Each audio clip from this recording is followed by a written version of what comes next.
Welcome back. In this video, I'll be showing you how to identify hot selling products.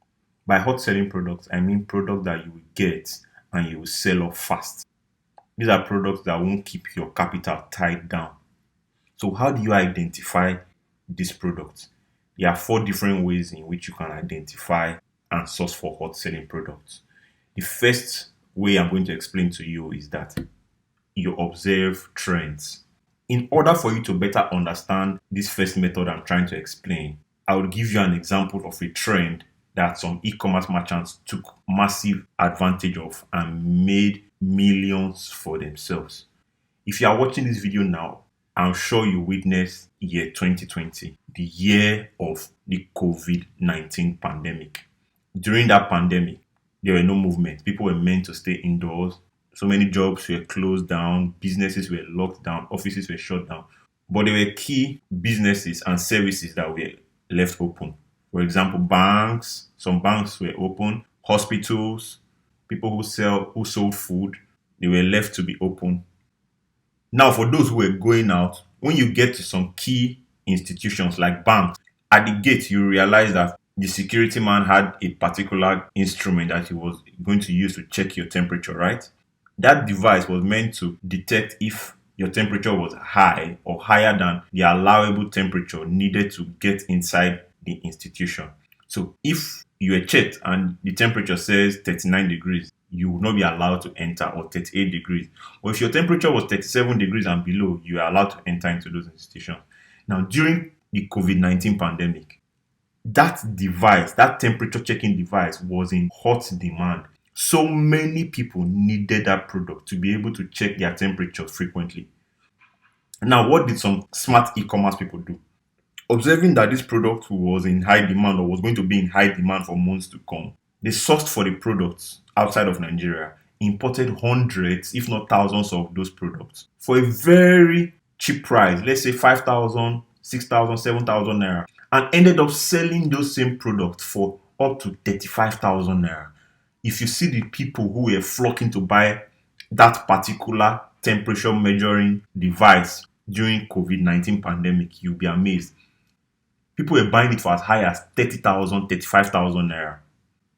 These e-commerce guys took advantage of the trend.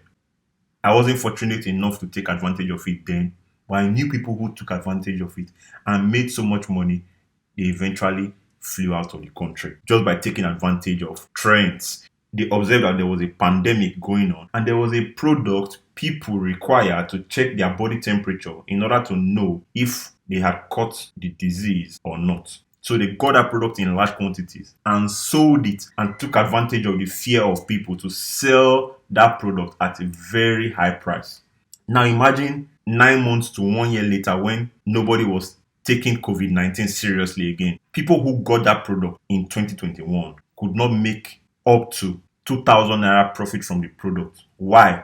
Because the trend had passed. They did not take advantage of the trend of when that product was hot selling. They were trying to sell it when nobody cared about COVID-19 or when nobody cared about checking their body temperature again. So what would have been the need of someone buying the product in 2021 when nobody was required to do a temperature check again, or it wasn't necessary? So that is what it means to observe a trend and take advantage of that trend to make money for yourself. So observe trends, be observant, look at your surroundings. What is happening? Is there a solution to be provided for a current problem the society is experiencing? If you think that there's a solution, source for the product that offers solution to that problem and you'll make money. Make sure it's a trending problem, not something that has passed. Now, I'll give you a second example. When I started my e-commerce business, I was searching for products. The first product I actually got was not among the first 10 products I was actively searching for. Well, how did I come about that product? The product was a phone camera tripod. So I went to my friend's house in Lagos. I noticed he had this phone camera tripod he was using to do his videos for real estate. And then it occurred to me that recently people were getting such products to do videos. And I said, wow, there's a possibility that if I get this product, it might sell. It was obviously the era of creating your own videos, taking your own selfie without requiring a third party. So I said, okay, let me try and get this product. I went ahead, I sourced for that product, and I got in the product. My mindset was that even if I don't sell the product using advertisement, there are people I will sell it to individually who would want to create videos, like content creators. Luckily for me, I was able to sell that product in my first 2 weeks of advertising the product on social media. Now that we are in 2022, I don't know if that same product will sell now, but you might be surprised. But I just took advantage of my environment and what I observed people buying then to get a product to sell. The number two method you use to identify hot selling product is by engaging with ads on social media. If you're on Facebook, if you're on Instagram, if you're on YouTube, have you noticed that when you are scrolling through your timeline, once in a while you see ads of products people sell? If you are like me, I see ads all the time when I'm scrolling through Facebook. So when I say engaging with ads on social media, I mean that when you see such ads, what you want to do is this. You want to like such ads. You want to visit the pages of such ads. You want to engage with those ads. There's a reason you are seeing the advert of that particular product. Someone is trying to sell that product. Also, you want to look at advertisements that have large engagement. The advertiser of that product spends money to advertise that product every single day. And if it has large engagement, there's a possibility he has been selling it for a long time. Those are the products you want to look out for. So when you see such ads, you want to save them, you want to like them, you probably want to comment on such pages. Why do you want to do this? Why do you want to engage with such ads? If you are looking to actually get products that you sell, by engaging with such ads, Facebook will show you more product or similar kind of product that other people sell. And if people are selling the same products on Facebook, there's a tendency that if you also sell that same product, you too would also be able to get your own market share from that product. There are over 20 million Nigerians who are actively on Facebook. The fact you see that particular ad running does not mean the advertiser who's running ads for that product has sold to all 20 million Nigerians. Maybe he has been able to reach 100,000 people. Who's to say you can't reach the next 100,000 people or the next 200,000 people or the next 300,000 people who will buy that product from you? So don't assume that because someone is already selling the product, if you sell it as well, it would not sell. No. The fact someone is selling it is actually a reason why you want to try and sell that product too. So that is also another way to identify hot selling products. The number three way to identify hot selling products is by piggybacking on already established e-commerce stores. When I mean already established e-commerce stores, I mean places like, if you're in Nigeria, Jumia, Konga.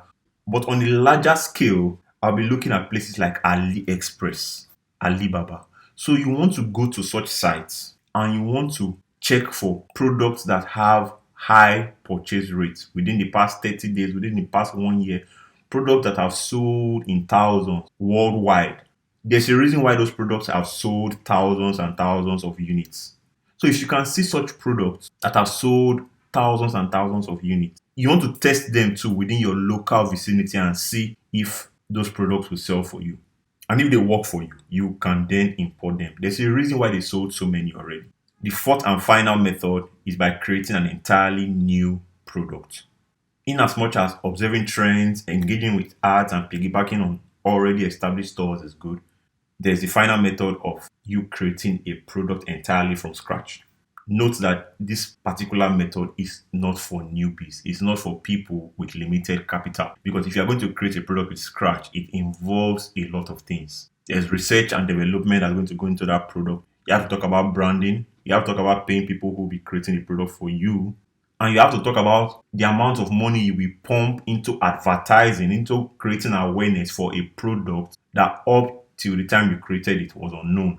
So this method is actually a risky method, but it's a profitable method when it works because first of all, you are trying to tell people that this product is new, it's first to the market, and there's no product that looks like it. There's no product that offers the solution that this particular product offers. So that's the unique selling point. If people buy into it, you can sell thousands of that product at any price you want to sell because there will be no person to compare prices with. The disadvantage of the first three methods we talked about is that any of these products you get, there's a possibility that whoever wants to buy from you has already seen the product somewhere and at a cheaper price. So why would the person want to get the product from you who is selling it at a much higher price? So that's the disadvantage of the first three methods because there are product people already know, there are brand people probably already know as well. But in the case of the fourth method, of course, it is more risky. It involves more capital. But the thing is that if it pays off, you can make so much money compared to methods 1, 2, and 3.